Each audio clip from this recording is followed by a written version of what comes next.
নির্বাচনের ফলাফল ইতিমধ্যেই প্রকাশিত হয়েছে। বিজয়ীদের স্লোগানে মুখরিত রাজপথ থেকে সামাজিক মাধ্যম।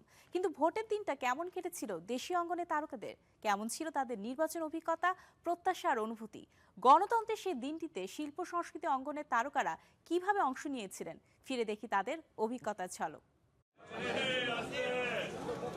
ভোট শুধু একটি সাংবিধানিক অধিকার নয়, এটি নাগরিক দায়িত্ব, ভবিষ্যৎ বেছে নেওয়ার মুহূর্ত। ত্রয়োদশ জাতীয় সংসদ নির্বাচনের দিনে রাজধানী সহ দেশের বিভিন্ন এলাকায় ভোট কেন্দ্রে দেখা গেল অভিনয় শিল্পী, নির্মাতা ও সঙ্গীত তারকাদের সরব উপস্থিতি।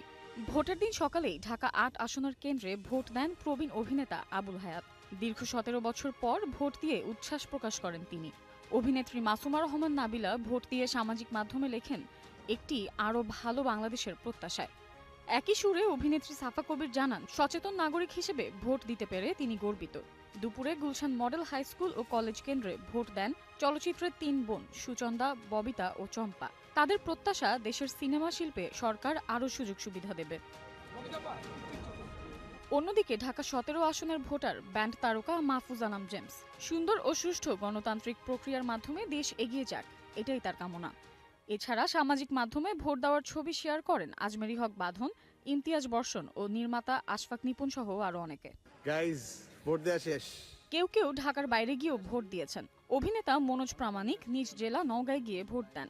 তরুণ সঙ্গীত শিল্পী পারসা মাহজাবিন দীর্ঘ ১৬ ঘন্টার যানজট পেরিয়ে বগুড়ায় গিয়ে জীবনের প্রথম ভোট দেন, যা তার কাছে ছিল বিশেষ এক অভিজ্ঞতা।